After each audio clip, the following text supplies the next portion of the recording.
Hola, queridos conspiradores, conspiradores.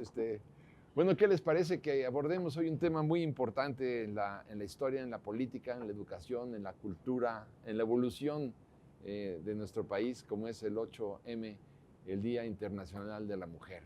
Es muy importante eh, esta definición, echarle luz a este problema de marginación que han vivido no solamente las mujeres mexicanas, sino pues en buena parte también en el mundo entero. Entonces, el 8M es digno de que le dediquemos todo un programa.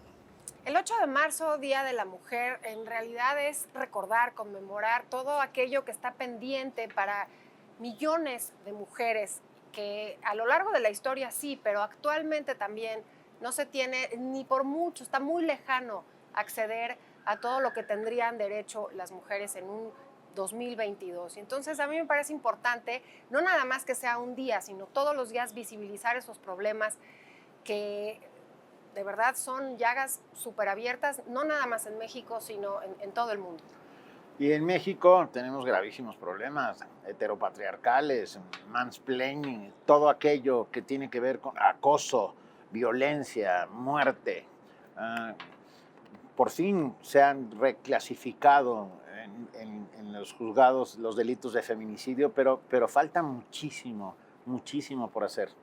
Y yo creo que ahora que es el 8M ya en un par de días, lo importante también es saber cómo contar la historia a partir de ahora o de estos tiempos con respecto a la historia femenina, porque por momentos parece que queremos encontrar los mismos elementos que se han encontrado en la historia contada, digamos, por los hombres, en el sentido de las mujeres, es decir, a fuerza queremos encontrar el Miguel Hidalgo en mujer o el Juárez en mujer o Madero en mujer, y no, hay que contar de hecho la historia de manera diferente, pero de eso hablemos, ¿no? Claro, salud. Yo sí brindo por las mujeres. Salud.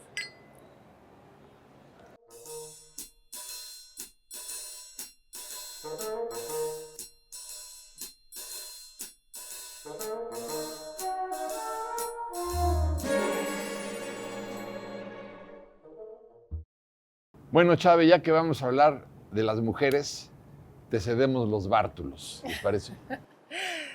Pues gracias, porque acabo de encontrar esta joya, me parece sumamente pertinente. Voy a leer rapidísimo. No, las mujeres prehistóricas no se pasaban el día barriendo la cueva y cuidando de los hijos mientras esperaban que los hombres regresaran de cazar. Ellas también perseguían a grandes mamíferos, fabricaban herramientas y joyas, construían viviendas y exploraban formas de expresión simbólica. Los vestigios arqueológicos han dado como resultado las mujeres no estaban estratificadas como queremos hacerlo ver, digamos, del siglo XIX hacia acá. Efectivamente, durante siglos la mujer siempre estuvo supeditada a, digamos, a labores domésticas, pero no necesariamente porque no pudieran hacerlo o no hayan estado presentes. Resulta una discusión incluso absurda decir el hombre prehistórico es también una mujer, de Marilén Patou Matis. Me parece un libro que deberíamos de leer todos. México, en la cuenca del altiplano mexicano, la persona, el ser humano encontrado más antiguo es una mujer aplastada por un mamut, justamente, esto que estábamos diciendo aquí. Y por eso me parecía muy importante hablar de la presencia de las mujeres siempre en la historia. Ya los tengo mareados, yo sé, al público también, con el libro de las hijas de la historia.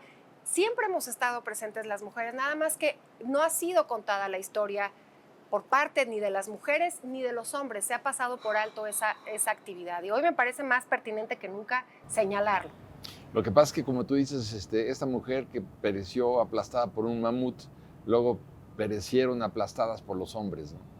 Y esto es lo que no se vale, porque es en una sociedad en donde solamente los hombres se educan, en una sociedad donde solo los hombres tienen acceso a la universidad, solo los hombres tienen acceso a un trabajo. Entonces quiere decir que tienes en una sociedad un automóvil con 2 ruedas redondas y 2 ruedas cuadradas. Y entonces, ¿a dónde vas con 2 ruedas cuadradas? Por más que las otras sean redondas. Yo por eso, como adorador del feminismo, sí creo que es muy importante subrayar la historia de la mujer, claro, fundamentalmente en México, ¿no? ¿Qué es lo que ha pasado y qué es lo que tiene que suceder, ¿no? Estamos viviendo tiempos inéditos en los que se está llevando a cabo una revolución, nada silenciosa, es una revolución a gritos, en donde los hombres tenemos que hacer nuestra parte. Y nuestra parte tiene que ver con reconstruirnos mentalmente, cambiar todos esos atavismos culturales que tenemos dentro de la cabeza y que nos hacen repetir durante siglos y siglos y siglos la manera en que nos comportamos frente a las mujeres. Yo creo que este es un primer paso y que todo va a tener que cambiar. El heteropatriarcado tendrá finalmente que caer para establecer una nueva sociedad mucho más justa, porque sin duda hoy no lo es. No, claro, y yo insisto, a mí me parece que desde luego este es un momento distinto al que veníamos viviendo en otras épocas. Creo que sobre todo de los últimos quizá 10 años para acá, donde se ha hecho presente, acuérdense el paro que hicieron las mujeres, que además fue muy mala suerte porque fue 2 semanas antes de que viniera el inicio del confinamiento, y entonces todo lo que se logró en ese momento y el escándalo y un día, digamos, llamémosle así, un día sin mujeres, que causó mucho ruido aquí en el mundo, de pronto fue palidecido por todo lo de la pandemia. Pero evidentemente sí es un antes y un después, es decir, no podemos seguir ni contando la historia, ni planteando el desarrollo social, ni la democracia de la manera en como veníamos haciéndolo, sin incorporar ya plenamente todos los derechos de las mujeres. Y eso sigue costando mucho trabajo, por como lo dices. Pero también está la otra parte. Y no sé si lo hemos visto en los últimos años en las películas, por ejemplo. Este asunto de que James Bond o el agente 007 sea una mujer.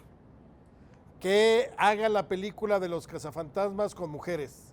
O sea, yo creo que incluso ahí tendríamos que reinventar todos como sociedad eso, porque me parece que entonces caes exactamente en lo mismo que estabas tratando de combatir, ¿no? Si ya hubo una película de los cazafantasmas, perfecto, invéntate otra cosa. Si hay un 007 que era el agente prototípico que además sale de una novela de mitad del siglo, de la época de la posguerra y todo eso, quédate con él, inventa otro agente súper increíble que sea mujer. Eso es muy importante, no mitificar ahora, ¿no? O hacer santas y hacer heroínas nada más por hacerlas, porque entonces caemos igual en el mismo problema. Estoy totalmente de acuerdo. Lo que no debería de ser con James Bond es objetizar a la mujer, ¿no? Y que es la mala, la matajari, o el objeto sexual. El total y absoluto, el adorno, ¿no? Realmente eso tiene esos discursos y esas narrativas definitivamente ya tendrían que acabar y no han acabado. Todavía hay muchas series, televisión que se hace así. Parte, perdón, de los atavismos culturales que venimos arrastrando y de la cosificación de la mujer tiene que ver con la literatura. El siglo XIX fue muy proclive a ello. O sea, o las mujeres eran madres o eran educadas para hacerlo o eran elegidas para hacerlo. Estoy pensando en Peter Pan. O sea, Peter Pan va por Wendy, la lleva a nunca jamás y Wendy lo que espera es una vida de aventuras y de maravillas y tal. Y no, lo único que Peter Pan quiere es que ella sea la mamá de los niños perdidos. Eso es cosificación. O las mujeres trágicas, a ti que te encanta el término, que abundaron en la literatura. Madame Bovary, La Traviata en la música. Ana Karenina, todas ellas que tenían finales tristísimos por sus devaneos, ¿no? Entonces, sí, tenemos que empezar a quitarnos de la cabeza, tenemos que crear un nuevo canon literario en el que el canon, el que se llama el canon, contiene a muy pocas mujeres y hay que reescribirlo, como hay que reescribir tantas cosas. Ya que hablamos de atavismos, ¿no? Bueno, yo diría que el principal atavismo es Dios. ¿Por qué no puede ser? Dios es mujer. Sí. Sí, Dios ¿por qué es no? mujer. A ver, ¿por qué no puede ser la diosa, no? Digo, a ver. Y en muchas culturas funda tu primitivas. religión. ¿Cómo? Funda tu religión. Sí, claro, porque además se ha hecho, sociológicamente existe, ¿no? Muchísimas culturas, la deidad siempre fue femenina, se perdió la dualidad, hombre-mujer, porque eso también hay que decirlo y no me da miedo así público. No hay que pelear y una guerra frontal, es un equilibrio de las dos. Bueno, no, ahora hay muchos más, ¿no?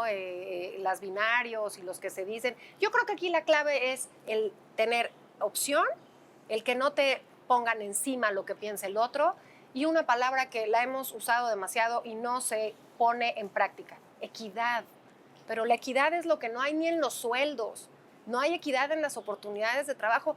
A mí me parece absurdo que eso siga sucediendo ahorita. Es que yo creo que estamos viviendo ese péndulo que es muy típico en la historia, donde o estás en un extremo o estás en otro antes de caer en el punto medio donde más o menos podrías ajustar las posiciones. Lo digo por lo siguiente: en este afán feminista, por ejemplo, de descosificar a la mujer, muchos equipos dijeron ya no vamos a tener porristas, la Fórmula 1 se quedó sin edecanes, mujeres, pero no les preguntaron. La Fórmula 1 o los deportes decidieron por sí mismos ya no ser objeto del señalamiento del feminismo. Pero había muchas mujeres hay mujeres a las que les gustaba ser Claro. edecanes en la Fórmula 1 y que lo único que hacían era llevar su cartelón de McLaren, ni siquiera encueradas o en trajes de baño en lencería, con un vestido sastre. Todo eso creo que son los extremos en los que estamos viviendo. Aquí lo más importante es la opción, la decisión que tengas. Y muchísimas mujeres en la historia y en la historia de México justamente tienen esa determinación y ese poder escoger. ¿Me quiero dedicar a estar casada? O, por ejemplo, Benito, que estabas diciendo del siglo XIX, toda la literatura romántica, Jane Austen, Cumbres Borrascosas, las hermanas Bronte. A mí me gusta muchísimo, pero también entender que se tenía opciones, eso hubiese explicado muchísimo mejor lo que ahorita estás diciendo, ese péndulo de irnos a destruir todo y no comprender ni procesos ni determinación de las mujeres. Porque efectivamente, por ejemplo, si tú ahorita quieres escribir una novela o la historia del siglo XIX o una novela del siglo XIX, si tú pones una mujer que no está en su casa o no estaba en una corte o no era de las damas de compañía de la emperatriz o de la reina, difícilmente es verosímil. O sea, prácticamente se vuelve inverosímil. ¿Por qué? Porque no había... Claro, puede haber esta de Riva Palacio, la monja alférez. La monja alférez. O estos casos donde la mujer... El Capitán Tormenta de Salgari. Claro. El Capitán Tormenta de Salgari. Pero en general eran como una excepción. Sí. No, es muy difícil que tú puedas... Y por eso yo siempre creo que nosotros tenemos que contar la historia en el contexto, ¿no? O sea, yo no me imagino, pero ni de chiste a una doña Marina feminista, para empezar, porque el concepto no existe entonces, pero no peleando por los derechos de porque soy mujer y yo tengo un derecho aquí por ser la esposa o la mujer del conquistador, porque al final es la mujer de... ¿No? O no. Y sin embargo cambia su destino por esa determinación que tuvo y esa personalidad. Pero que tenía que ver más con la supervivencia de Totalmente, ella. Sí. Que con soy mujer y hoy voy a cambiar y haré más mis maletas. Vamos con Sor Juana, ¿no? Sor Juana, de lo que se queja, dice es que cómo es posible que las mujeres que son las que están llamadas a educar a los hijos son las que no tienen acceso a la escuela. Entonces, eso es brutal. A ver, si las mamás son las que van a educar a los niños y las mamás no pueden ir a la escuela ni a la universidad, pues estás creando una generación de tarados. Yo creo que eso es lo más importante que se tiene que rescatar. Por eso decía Sor Juana, ¿no? Hombres necios que acusáis a la mujer sin razón, sin ver que sois la ocasión de lo mismo que culpáis. No se vayan, seguiremos hablando del Día Internacional de las Mujeres aquí en el Refugio de los Conspiradores. Volvemos en un momento.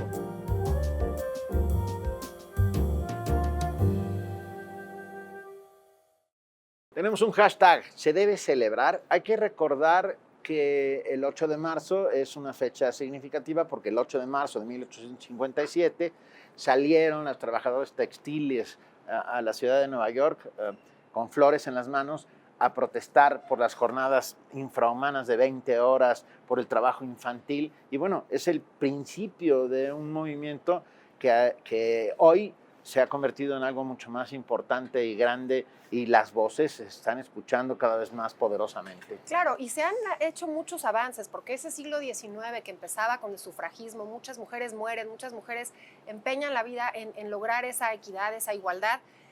Realmente el cambio para la mujer viene en el siglo XX. El siglo XX es una revolución maravillosa la que hace el tema del feminismo. ¿Por qué? Porque se logran cosas, como estás diciendo ahorita, la educación.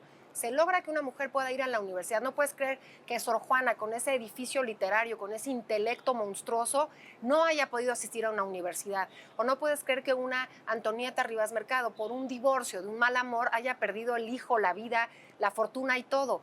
Siglo XX ha significado para las mujeres tener derechos civiles, digamos, poder votar, increíble que votaran hasta el siglo XX, y tener derechos sociales, divorcios, pensiones, igualdad laboral de horas, pero no se ha alcanzado todavía muchísimas cosas. La seguridad de estar, de Pero vivir. fíjate, un gran momento de esta revolución es la revolución sexual de los 60 Sin duda. con la aparición de la píldora anticonceptiva, porque la píldora anticonceptiva hace que la mujer tenga derechos sobre su propio cuerpo. Por su Y decisión. eso es un salto cuántico a Una lo revolución que moral la- tremenda. Por supuesto. Absolutamente. Absolutamente. La historia tiene muy bien el rastro de eso. Pero fíjate, un dato de la Universidad Nacional, en el año 2012, el 51% de las mujeres de la UNAM, de los estudiantes, eran mujeres. Pero lo más curioso es que las mujeres son las que tienen menores índices de reprobación académica. Son las que más se llegan al final de sus Las que estudios. llegan sin tantas materias reprobadas en comparación con los hombres. Y aquí hay un tema bien interesante. A más educación, a mayor nivel educativo, más es muy importante subrayar cómo se desploma la explosión demográfica.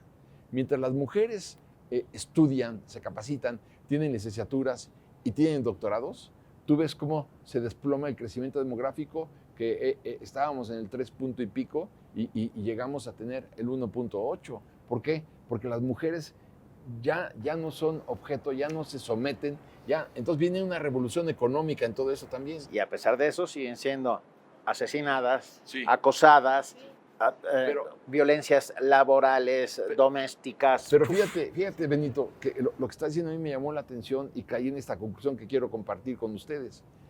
A más educación, los hombres se sienten más retados.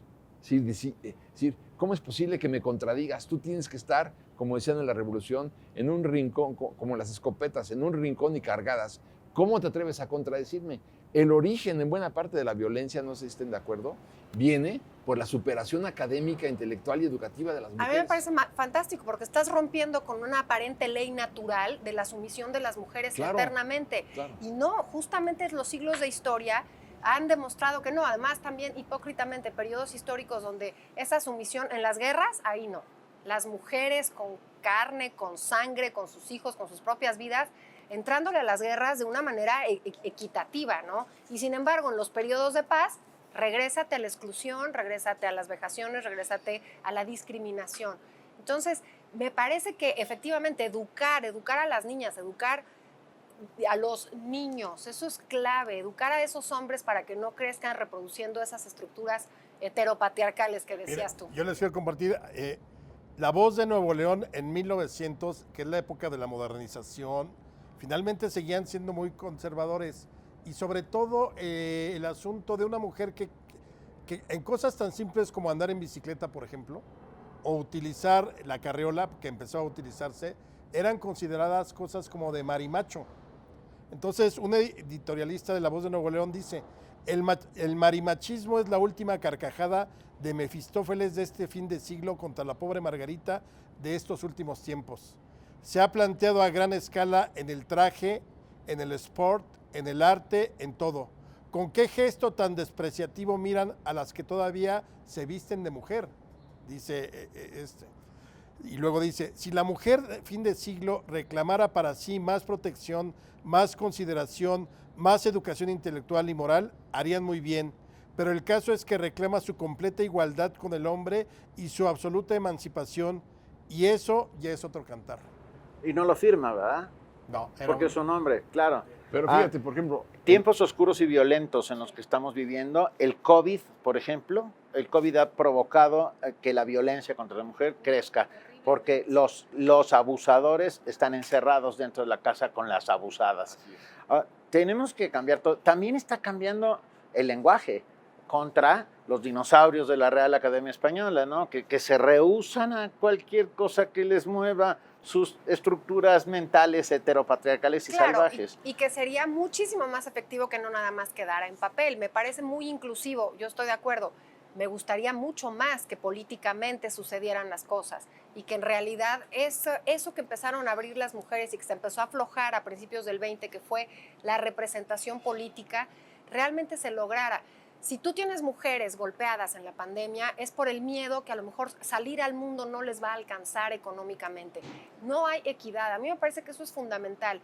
La igualdad de la educación, pero ¿de qué sirve ser las más estudiosas, las más dedicadas, si cuando sales a un mundo laboral te enfrentas a un sueldo que no te va a alcanzar para tú ser la matriarca No, de y tu además familia? un sueldo que va a ser menor que el que tiene el hombre en el Siempre, mismo y trabajo. eso A te veces, tiene a veces hasta la mitad. Es impresionante. Pero quisiera Tenemos decir, que empezar poner- con justicia social. Ahí está. Fíjate, Ahí está. el promedio, según el INEGI, ¿no? En la Ciudad de México es de 3.1 hijos por mujer Sí. en la Ciudad de México. Altísimo. Pero en Chiapas, el 1.7, Ah, qué raro. ¿no? Qué, No, perdón, es al o sea, revés. ya Claro. decía, Perdón, sí, perdón, qué perdón, raro. perdón, Sí, sí. Es al revés. Me sorprendió es muchísimo. al- sí, sorprendente. es al revés, perdón. Sí, en la Ciudad de México es el 1.7 y en Chiapas es el 3.1. ¿Por qué? Por la educación. Entonces yo creo que es muy importante entender cómo el desarrollo, el empoderamiento de las mujeres va a ayudar a la consolidación de la democracia. Y de la consolidación de la democracia vendrá un mayor desarrollo político, económico, social. O sea que Y tenemos que transformar también los usos y costumbres. Las mujeres vendidas en la Sierra de Guerrero hoy. Pero mujeres recreando y eso. niñas. Bueno, O sea, es que madres vendiendo a sus hijas. Es que por eso es un círculo que tiene que ir transformándose con educación y con oportunidades y con justicia social y con todo aquello que nos falta. Totalmente. Yo creo que es todo un tema, pero fíjate qué importante es que el padrón federal electoral, el 52% son mujeres, son más mujeres que hombres. Y las que ejercen, por ejemplo, el gasto familiar son las mujeres. El 80% del gasto familiar lo ejercen las mujeres. Hay más. El máximo poder político lo tienen las mujeres porque tienen mayoría en el... Bueno, por eso acuérdate esas desafortunadas declaraciones de Peña Nieto cuando le preguntan sobre el kilo de tortillas o alguna Ay, cosa sí, así, eso dice, pregúntenselo. no soy la señora de la casa, no lo sé. O No la lo sé. las patas de Las las lavadoras. lavadoras de dos patas de Fox. Increíble. Bueno, Bueno, fíjate esos lo- micromachismos o macromachismos, No, macromachismos, perdón. en Sí, público. En público, ¿no? Pero fíjate lo que decía Benito, y tiene toda la razón, la violencia doméstica por la pandemia. Y sin embargo, se cierran los refugios para mujeres golpeadas. O sea, ¿cómo es posible esta incongruencia? Digo, son cosas que no pueden suceder en nuestra sociedad. Tenemos que ver por el empoderamiento de las mujeres. A mí me gustó muchísimo cuando me invitaron a dar una plática a la Facultad de Derecho en la Nacional. Fue muy interesante porque me di cuenta que la mayor parte de las estudiantes, de los estudiantes, eran mujeres. Entonces me decía el director de la facultad, a mí me encanta que sean mujeres porque serán las futuras agentes del Ministerio Público, las futuras jueces, las futuras ministros, las futuras diputadas o senadoras. O sea, el cambio viene ya de fondo en la propia Facultad de Derecho y en la academia. Y esto es muy estimulante. Ya nos vamos. Bueno, ¿Por qué? quiero decir tantas cosas, las voy a decir brevemente. Creo que hoy es muy buen día para conmemorar y para justamente visibilizar, y muchas que han estado antes que nosotras, muchas mujeres que con esa determinación y con esas vidas hicieron cosas distintas, no nada más en México, sino también en otras partes del mundo. Este libro, The Only Woman in the Room, de Mary Benedict, es la historia de una actriz de Hollywood contemporánea de Dolores del Río, Hedy Lamarr, o Hedy, no sé cómo se pronuncia. Hedy Lamarr. Esta mujer que estuvo cosificada, fue una diosa, fue Dalila, en el Sansón y Dalila, cuando estaba la Segunda Guerra Mundial con un amigo suyo, hace un código para lo que ahora es el Claro, Wi-Fi. claro. Entonces, mujeres que han hecho cosas distintas y mujeres que han dejado huella, y no se pierdan el Museo de la Mujer, que está en el Centro Histórico, junto a la Lagunilla. ¿Por qué? Porque hay que ver justamente lo que han hecho otras para entender hacia dónde vamos las que estamos ahora. Perdón. Ni una más. Ni una más. Ni una más Salud. violentada, asesinada, Ya no más. desaparecida. Salud.